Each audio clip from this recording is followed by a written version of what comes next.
Hop,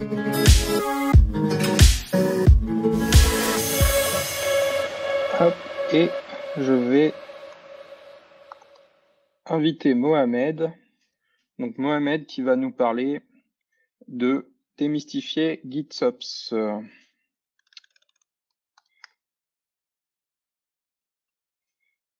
Voilà, je laisse la parole à Mohamed. Parfait, merci Maxime. Donc, merci d'être aussi nombreux pour assister à mon talk où je vais essayer de clarifier et de mystifier le concept de GitOps. Donc, dans un premier temps, je vais commencer ma présentation pour évoquer les éléments historiques ou d'où le nom GitOps est venu. Après, je vais parcourir les modèles de GitOps et à travers une démo. Et pour finir, je vais évoquer les avantages et les inconvénients d'adopter ce modèle. Avant ceci, je commence par me présenter. Je m'appelle Chabel Mohamed, je suis consultant chez Devoteam Revolve. Je travaille principalement sur les problématiques de migration des applications vers le cloud et Kubernetes, et aussi sur la simplification des chaînes de déploiement et d'intégration continue. Donc, le mot GitOps est apparu la première fois en août 2017. En effet, Alexis Richardson, excusez-moi, le CEO de Weaveworks, a écrit une série d'articles où il décrivait la façon comment les équipes de Teamwork travaillaient. Et les méthodes de travail se basaient sur deux principes. Le premier, c'est que toutes les modifications qu'on souhaite appliquer à notre infrastructure, elles doivent passer par un repo Git. Et ces modifications-là, elles doivent être appliquées à travers un processus de validation qui est les pull requests ou merge requests selon notre outil. Et c'est pour ça que GitOps est synonyme de Operation by Pull Request. Donc, concrètement, comment ça marche GitOps? Donc, on a tout à droite notre état réel de notre infrastructure. Ici, je l'ai schématisé par un cluster Kubernetes, mais ça peut être aussi un cluster OpenShift, par exemple, un système déclaratif. Et tout à gauche, on a notre état souhaité, et ce qui est représenté par notre repo Git. Et entre les deux, on a un ensemble d'outils qui va nous permettre de détecter l'écart qu'il y a entre notre infrastructure et notre Git et de les appliquer les modifications nécessaires pour qu'on n'ait pas aucune divergence entre les deux. Donc, GitOps, il se base sur 3 piliers. Le premier, c'est les pipelines. Donc, ça se représente comme nos chaînes d'intégration continue et de déploiement continu. Deuxième pilier, ça va être l'observabilité. À partir du moment où j'ai lancé mes pipelines, comment je suis capable d'identifier cet écart-là entre l'état réel de mon infrastructure et l'état souhaité, donc mon repo Git. Et à partir de cet écart-là, je suis capable de faire un contrôle et d'appliquer les modifications nécessaires pour ramener mon état réel à mon état désiré. Donc, un cycle GitOps, on commence dans un premier temps de committer nos modifications sur notre repo Git. Après, on applique les modifications sur notre infrastructure. À partir de ce moment-là, je vais regarder et identifier les écarts que je peux avoir entre mon infrastructure et mon repo Git. Et si j'identifie un écart, je dois ramener mon infrastructure à l'état que j'ai décrit dans mon repo. Dans GitOps, il existe deux modèles. On a un modèle en push et on a un modèle en pull. Donc, le modèle en push, on retrouve deux blocs. Donc, tout à gauche, on a la partie d'intégration continue et à droite, on a la partie de déploiement continu. Donc, je prends un exemple d'un développeur qui souhaite développer une nouvelle feature. Donc, il va développer localement, il va appliquer ses modifications sur le repo Git. Ces modifications-là vont nous permettre de déclencher une pipeline de build. Donc là, ici, j'ai simplifié, j'ai mis une pipeline de build, mais ça peut contenir aussi une thèse d'intégration. Et à la fin de cette pipeline de build, on aura deux actions. La première, je vais pousser mon nouveau conteneur dans le registry. Et le deuxième, je vais notifier mon repo d'environnement de ces modifications-là. Donc, la notification, ça va être une merge request sur mon repo d'environnement. Donc, j'approuve ma merge request. Et à partir du moment où le nouveau commit il est disponible sur ma branche master, par exemple, je vais déclencher la pipeline de déploiement qui, elle, par la suite, va appliquer les modifications sur mon repo d'infrastructure. On retrouve ici un modèle de CI/CD classique avec une automatisation entre l'applicatif et l'infrastructure. Mais dans ce modèle-là, il faut implémenter l'observabilité, qui peut parfois être un petit peu compliqué à faire. C'est pour ça un nouveau modèle qui est apparu, c'est le modèle en pôle. Donc sur la partie CI, on retrouve les mêmes composants que sur le modèle en push, mais par contre, sur la partie intégration, on va changer un petit peu comment ça fonctionne. On va installer un opérateur dans nos clusters, et cet opérateur, c'est lui qui va regarder notre repo d'environnement. Et s'il identifie un nouveau commit, il va appliquer des modifications. Donc là, j'ai plus besoin d'implémenter d'autres. J'ai plus besoin d'implémenter d'autres mécanismes pour pouvoir détecter l'écart. Et donc, à travers un démon, je vais vous montrer comment on peut avoir un modèle en pôle. Donc, c'est juste un exemple. Et pour faire cet exemple, je vais mettre mes deux repos dans GitLab et je vais déclencher une pipeline de build que j'ai déjà fait pour gagner un peu de temps. Et je vais pousser mes images Docker sur Docker Hub. Et je vais utiliser Argo CD comme opérateur qui va me permettre de déployer les modifications qui sont dans le repo d'infrastructure vers un cluster que j'ai déjà provisionné sur Amazon. Donc mon application, elle contient un déploiement que j'ai nommé GitOps App.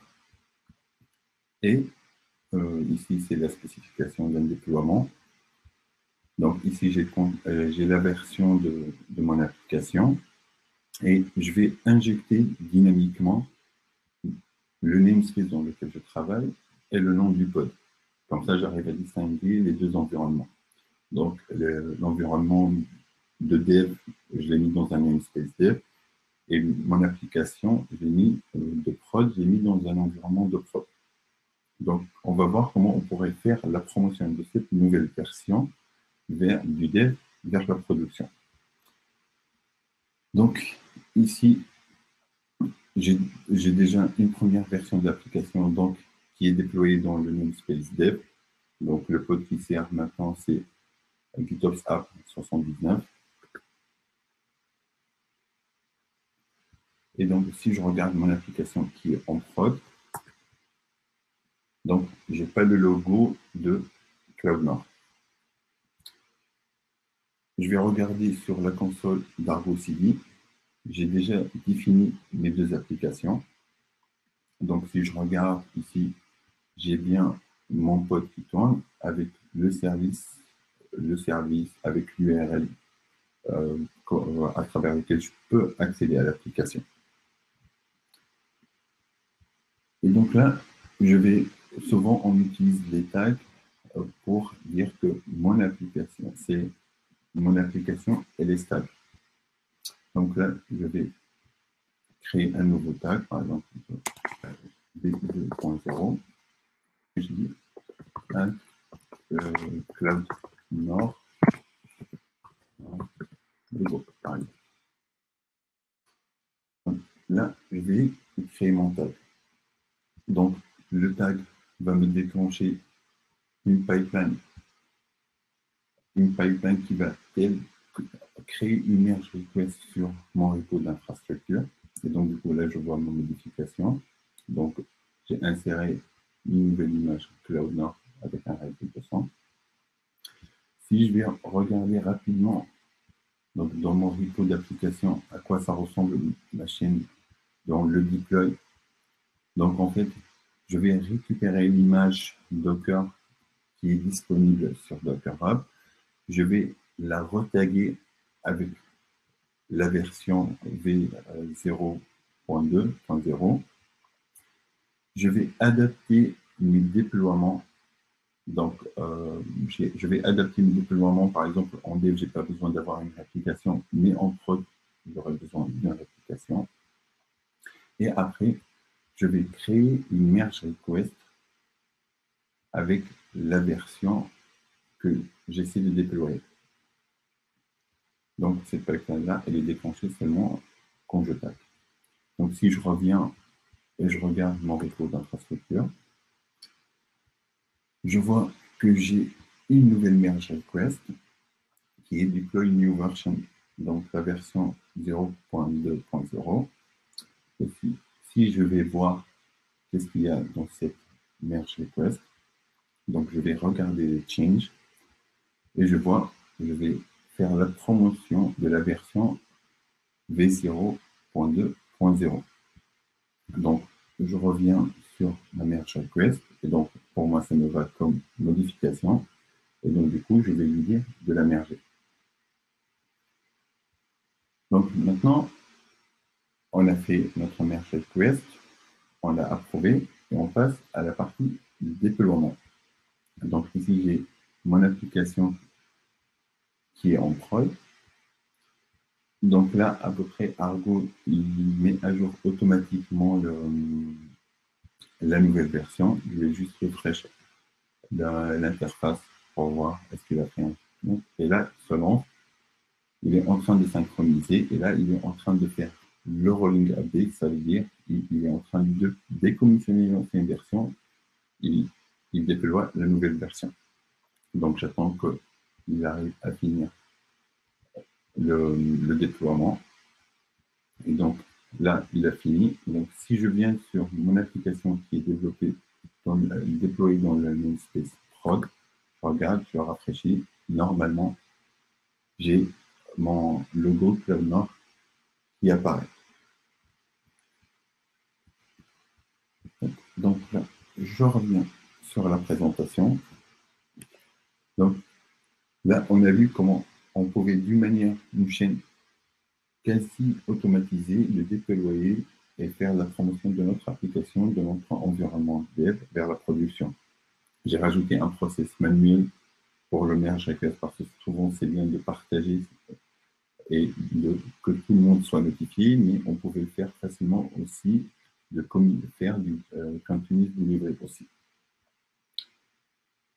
Donc aujourd'hui, pourquoi vous devriez envisager d'utiliser GitOps? Déjà, Git, c'est un outil qui est utilisé par la plupart des développeurs. Donc, pour l'adopter, c'est très facile. Et en plus, grâce à Git, on peut faire des reverts facilement. Donc, on peut revenir à une version précédente grâce à un Git revert. Toute notre infrastructure est décrite grâce à des manifestes, grâce à des fichiers. Et donc, de comparer des fichiers entre eux, n'importe quel éditeur aujourd'hui, il est capable de faire. Et donc, si je veux m'assurer que mes environnements soient ISO, donc une simple comparaison de fichiers me permet d'identifier les écarts rapidement. Revenons au merge request, ou le pull request selon notre outil. Les merge requests, c'est une pratique de développement qui permet le partage de connaissances entre plusieurs membres de l'équipe. Et donc, amener cette bonne pratique-là vers le monde de l'infrastructure ne peut être que bénéfique. Et donc, à travers les merge requests, la merge request plutôt, ça va être aussi un process de validation. Donc, à partir du moment où la merge request est approuvée par les membres de l'équipe, je peux la merger. Donc, pour l'alerting, je vais aussi faire une petite démo pour l'alerting. Donc là, j'ai déployé une nouvelle version de l'application. Donc, par exemple, si j'arrive à avoir, si par malheur j'ai un problème sur ma prod, et je vais essayer de faire, par exemple, de réparer, mais je vais faire, par exemple, une suppression d'un pod ou un déploiement. Donc là, un prod, par exemple, PRD, là, mon application, elle s'appelle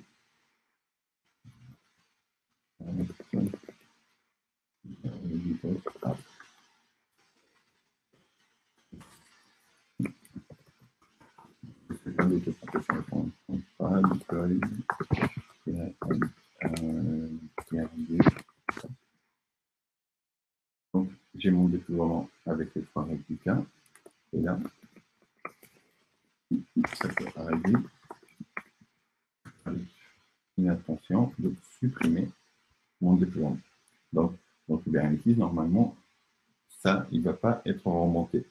Mais grâce à Argo CD, lui, il va pouvoir, donc je rafraîchis la page, lui, il va pouvoir identifier qu'il y a eu un écart entre mon infrastructure et mon repo Git. Et là, on voit qu'il vient de relancer le déploiement avec les codes qui vont bien, avec les codes pour servir notre application. Donc, en fait, on vient juste rajouter un autre mécanisme de contrôle comme le déploiement contrôle les réplicas 7, les réplicas 7 contrôle les codes.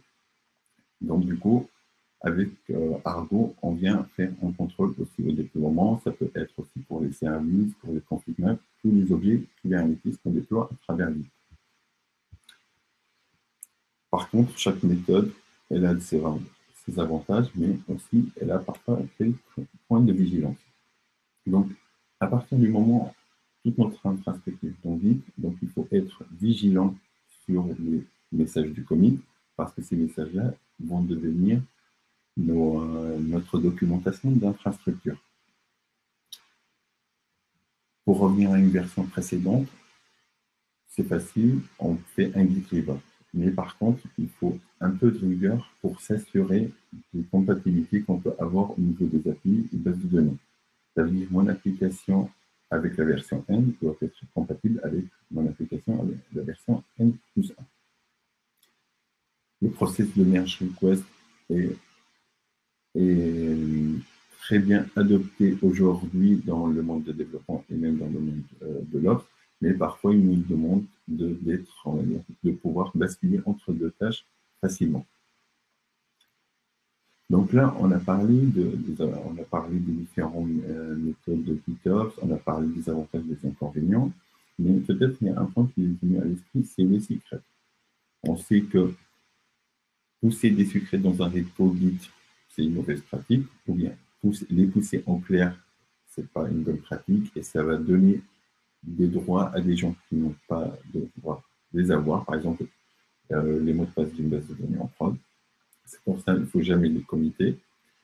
Pour ceci, on peut utiliser deux façons de faire. Ou bien on peut committer le mot de passe encrypté directement sur le repo, ou bien on peut les injecter dynamiquement grâce à, par exemple, Faust. Donc, ce que je veux que vous reteniez de cette présentation, c'est que, quel que soit, on peut appeler GitOps, SVNOps, ce qu'on veut, mais ce qui est important, c'est que notre infrastructure doit être modifiée à travers une chaîne automatisée et toutes ces modifications-là doivent être versionnées. Tous les éléments évoqués nous font penser à l'infra as code. Et c'est vrai, GitOps n'est qu'une évolution d'infra-aspect qui est devenue possible avec l'infrastructure déclarative.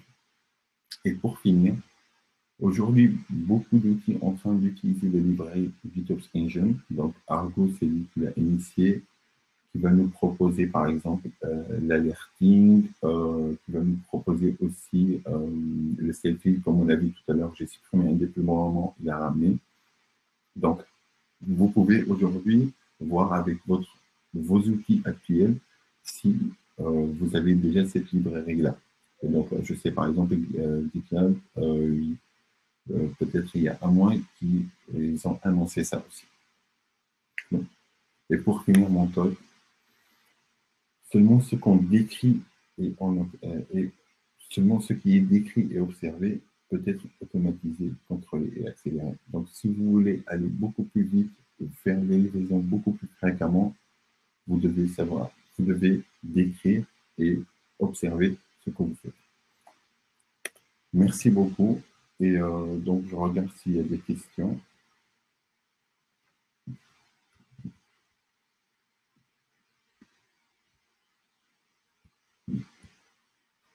Non.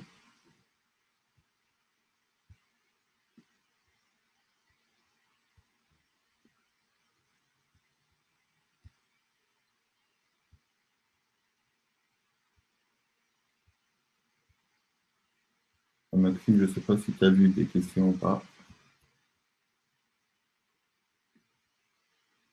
Okay. Ok, on ne t'entend pas, Max, mais parce qu'il y a rapidement le chat. Je ne vois pas de questions pour le moment. Est-ce que vous m'entendez? Allô? Oui, c'est bon. Ok. Donc, il s'appelait comment l'outil Ah, tu as une question. Il s'appelait comment l'outil qui affichait les pods? Oui, c'était Argo CD. Argo CD. Ouais. Merci Antoine pour la réponse. Donc, voilà, j'en vois pas d'autres. Ok. Il y a la question de Marie-Hélène. Pour débuter le modèle push ou le modèle pull est le plus simple. Souvent, aujourd'hui, dans les infrastructures, on retrouve plutôt le modèle en push qui est le plus utilisé. Mais moi, je vous conseille d'utiliser le modèle en pull et vous n'avez pas besoin d'adopter d'un coup. Vous pouvez petit à petit, en fait, commencer à adopter juste une partie de votre infrastructure et rajouter au fur et à mesure. Et même si l'installation d'Argo CD, c'est juste une ligne de commande et voir comment l'exposer et comment utiliser l'interface. Donc le coût d'entrée, il est très minime.